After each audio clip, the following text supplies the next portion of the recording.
The problem is Glasses. your glasses. Yeah. Yeah. So let me Yeah. take it out. You. Can you see me? I can't see you, but I prefer with the glass, Okay. because I feel more comfortable. My name is Joseph, Nice to meet you. and I have a very silly question to begin. Not my age. No. This would be the most silly question. But the silly question is, you're living in London, Yeah. but you are going back to Tehran from time to time. Yeah. Every year I visit Yeah. Tehran. And can you tell the impressions when you come back now to Tehran? Can you give a sort of atmosphere of the city? And people are very unhappy at the moment. Unhappy about the regime, about the government?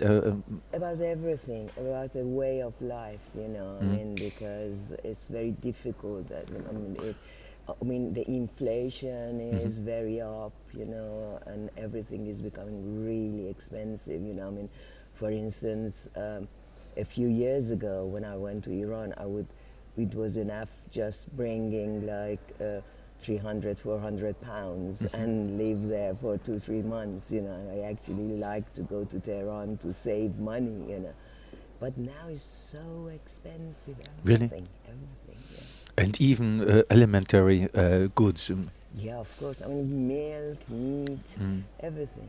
And is there sort of public life there? And which sort of public life? Well, about the public life, actually, what the you think or the Westerner thinks, I mean, people still, they do the ordinary things, I mean, Iranian people are very good spirited, I mean, they have really good spirit of making jokes of everything, and actually the more pressure on them, the more they try to get away with it, I mean, sometimes when I go to Iran and I ask people about what's going on and about the politics and everything, nobody likes to talk about it. They just joke about everything, because when you are under so much pressure, you really don't want to talk about it. And for this pressure, are there some agencies who are identified to cause this pressure? What do you mean? Agencies, I mean, for example, militias or police or... Well, I mean, the presence of all the armies and Basijis and Pastaran and everything is very visible right now. And every time if there is a demonstration, which is very rarely after the election, it's just the, I mean, the whole streets are covered with armies, and they have all different kind of armies, like there are some very young people, they call them Basijis, that they have clothes, the new clothes, they look like ninjas, and they have Really? motorbikes, and it's a very very militant outlook. yeah. I mean, usually if there is any demonstration or any gathering, they don't let people to gather together, And do you have the impression that this is a situation where the regime could implode? Well, I mean, it was just happening since the last 2 years after the election. Before that, I mean, especially during the Khatami's time, it was really nice and everything was open and everything. But little by little, it's becoming really harsh now. So you were in the 70s and especially in the time of the revolution, 79, you were eyewitness. Yeah, I was 27 in 79, and all my life I've been living under the Shah's regime, and so it was something really fantastic when the revolution took place, So you waited for the revolution? I wasn't waiting for it, but actually the tension was exactly the same as what the tension is now. So everybody was unhappy. People were really behaving bad to each other. No, everybody hated each other, you know. And when the demonstration started, you know, people were becoming friendly again, and it was a really good atmosphere. And everybody had a hope that, you know, I mean, it's the end of the Shah's regime, and we are going to be free and everything, you know. And I said you were an eyewitness, and Yeah. finally you had double eyes. This Yeah. means My cameras. your camera and your eyes. Yeah. Was there a difference between your personal eye witnessing the revolution and the camera eye witnessing the revolution? Not really, you know, because I mean, usually when you have your camera, you are a bit safe with, you know, I mean, you just you hide yourself behind the camera, you know, and so you could witness everything. You know, I mean, my first experience when I went to a demonstration, I remember there was. Some Shah soldier, you know, shooting people, and I got so scared, and I started to run away and everything. And a young girl came to me and said, "Why are you worrying about? Because they can't kill 60 million people, can they?" And then that gave me some kind of, you know, release, and I say, "Oh, okay, yeah, you're right," you know. But the beginning was really frightening, because especially for me, that I'm from the generation who was brought up under the Shah's regime, we were just so scared of everything, you know. I mean, even when people were shouting death to the Shah, just the sound of that would frighten you. Really? You know, yeah. And is there a sort of emblematic image for you which represents the change from the revolutionary movement on the one hand side to the Islamic regime on the other hand? Is there a moment where you felt the change?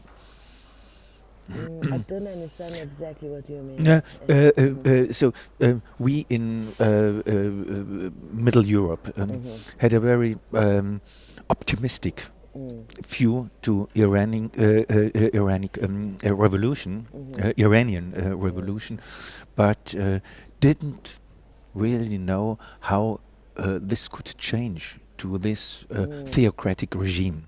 So, did you see? At the beginning, it wasn't that, or at least for the people who weren't very religious, maybe the religious people knew what they were following. But for me and lots of the others who were just ordinary people, we weren't very religious.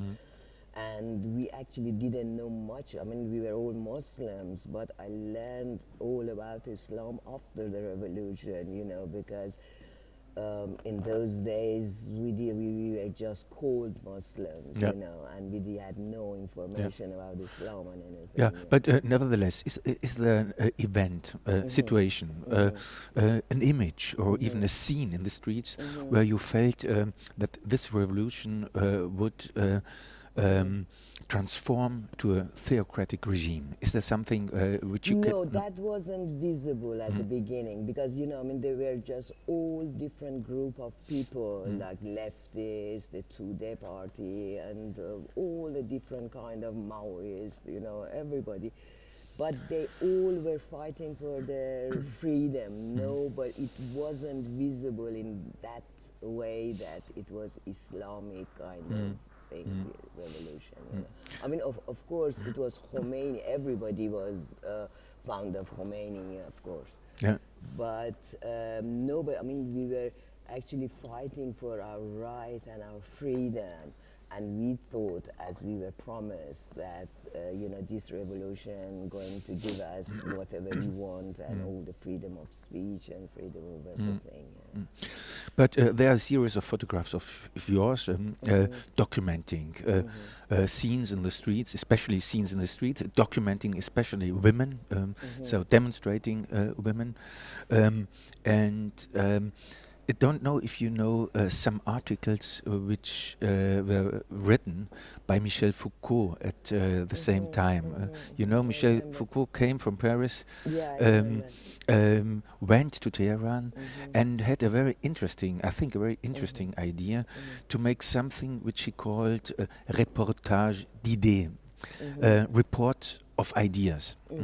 And he has two aims. On the one hand side, he says in this revolutionary situations there are a lot of ideas circulating, Exactly. and we have to make to sort of to amplify these ideas on the one hand side. And the other idea of Michel Foucault was that he said we see a completely new situation.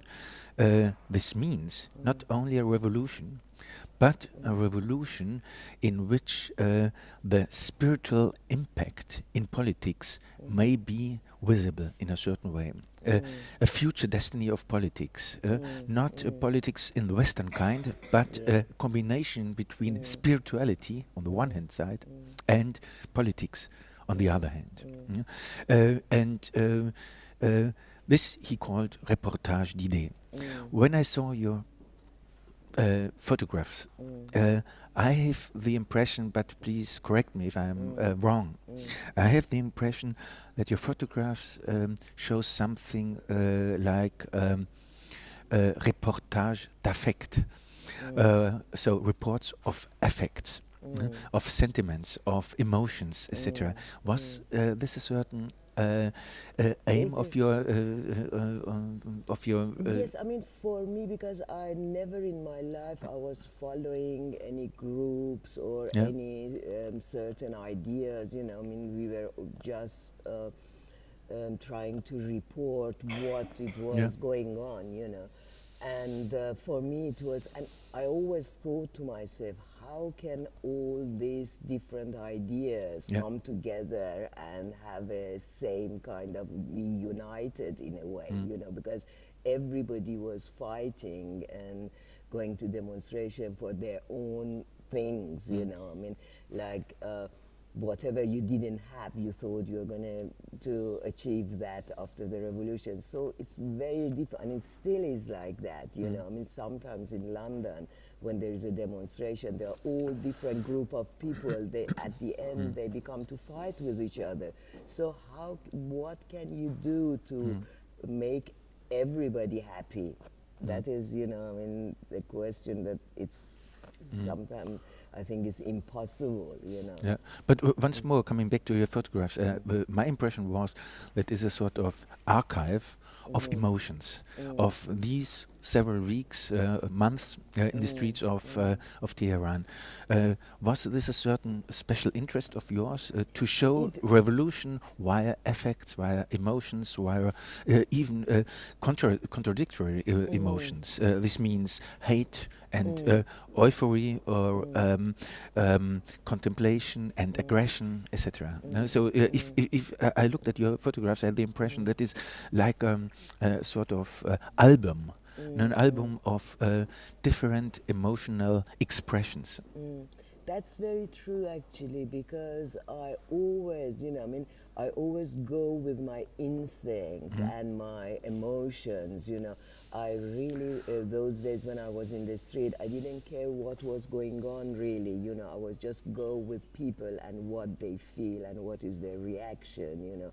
And that was really what I was interested in, you know.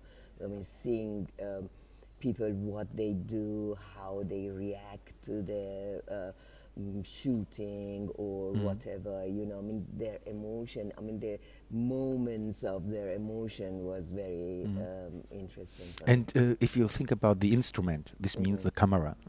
What would you say? The camera for yourself, is this a sort of moment of self-reflection, or was it a sort of immediate participation to the event, or was it a sort of investigation? Well, I mean, I always had my camera was a kind of witness, you know. I mean, whenever I saw something interesting and I wanted to show it to other people and talk about it to other people, you know, and my camera was the best instrument, you know, to have a witness that what I've seen, you know.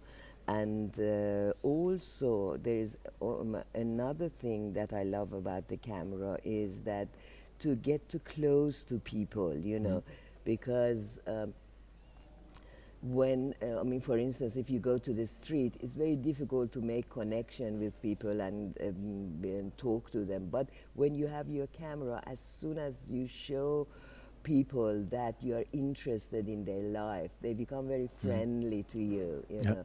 And it's also, for me, it's a instrument to be for the social life, to mix with people and everything, you know, because without the camera it's very difficult to get to know people. But as soon as you have your camera on, you know, it's people just open up to you, because it's like a human being nature that when you show interest in their life, you know, they open up to you. Yeah. But most of the time you were accompanied by your husband or your friend, or most of the time, yes. I mean, at the beginning when I started photography, I was my husband's assistant, and I used to go with him and just change his camera and everything. And because I was a woman, and for him it wasn't very easy to picture the women, you know. And I had the opportunity to go inside the women's house, and you know, because sometimes when we were outside they wouldn't let you to take picture of them.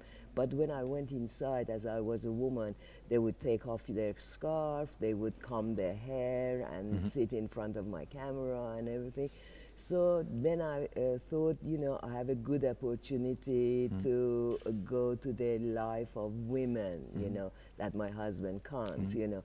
And he used to use that as well, you know, sometimes when it was a very tense place, you know, that the women didn't like to be photographed, you know. He always sent me to do that. You know. And did you have the impression that women had a special role in this revolution? Could you define this role of women? Of course. I mean, the half of the crowd were women. You can see in all the pictures. And a role distinguished from the role of men? Not really in those days. They were mixed, you know. I mean, it wasn't like now that women are together and men are together, because in those days it was a kind of very open society, and it was a mixture of women and men. Nobody actually pay any attention if you are a woman or a man, you know. But where did they disappear after the revolutions? Well, I mean, when they disappeared, it was, you know, from a day, you know, I have some pictures that I call them the day before the veil, you know. There was one day that they announced in all the newspaper that women should go to work with their veils on, you know. And when was it exactly? Do you know the date? That was 79. 79. I mean, just when I took those pictures of women demonstration. And nobody went to work, and they went on a demonstration. Without veil? Without veil. You can see in the pictures. And that is, I mean, I always show it to youngsters and all the women, and I tell them this is the last day women were without the chador, without the veil, you know. And in that day, and nobody would believe it, you know. I mean, we thought that, you know, I mean, they are doing that to us, but we are stronger than accepting it, you know. I mean, nobody really would believe that it's going to be, you know, veil on all the time, you know. And then? And then from that day, actually, it was a law that if you went out without the veil, you would be arrested. Really? Yeah. And when did you leave? And when did you leave Tehran? I left Tehran for not a specific reason or anything. I just gave birth to my son, and he was very small, and it was beginning of the war with Iraq. Yeah. And the life was very difficult in those days. We had to have a coupon to buy things and everything. So we decided, because my husband was working for Time magazine in those days, so we thought we have a good opportunity to come out of Iran. And we were aiming to go to America at first, but they never issued a visa for us, you know, they refused. Really? Yeah, yeah. And even Time magazine was surprised. And you wouldn't believe it, when we went to the embassy, British embassy in Bern, you know, to get a visa, I put my passport there, and as soon as Iranian passport in British embassy, and as soon as I put my passport there, the woman who was beside the counter, she said, next. And I said, well, this is my passport. And she said, next. She totally ignored me. And I started crying, you know, and I came out of the place, you know. And they wouldn't talk to us. And just because we were Iranian. And how did it happen that you finally could live in London? Well, we had to, I mean, Time magazine helped us a lot, you know. I mean, we stayed in Switzerland with my brother for 3 months, and then we renewed our visa for another 3 months. And because they wouldn't renew our visa anymore, we went to Italy for another 2-3 months, and every day we were going to the embassy, British embassy, and they would issue visa to all different nationality, but not us. Unbelievable. It's really unbelievable. And let me ask last question. Under what condition you would go back to Tehran, or would you go back to Tehran to live there? Of course I would. Yeah. I mean, nowadays for me, I mean, I have no special reason to live in it. I mean, when my son was small, we were always thinking, oh, it's a chaos there, it's a war and everything. But after that, my husband went back to Iran. He used to travel, sometimes during 1 year, he would travel to Iran like 12 times or something. And then in '92, we made a documentary film for Channel 4, and my husband was under house arrest for 2 years. He couldn't come out of Iran. And we were going forward and backward with my son. And after that, he was, for some times, he actually stayed in Iran to teach in university and everything. And I preferred to stay in London just because of my son, because I thought it's really too difficult for him. But I mean, any day I might go back to Iran and stay there. I mean, it's a matter of where I can find. I mean, when I have some work in Iran, I go there for like 5 months, 6 months, and I don't mind really, you know, because it's different for me than for the youngsters, you know. I mean, for me, life is just because I'm a freelance photographer, I can be at home and do my own things, you know. It's not that I have to be employed somewhere to have difficulty, you know. But I don't want, I mean, even my son loves Iran, and he says, my son is a rapper actually. And when it was a big riot in London, he did a very good lyrics, and he was on television and everything. Congratulations.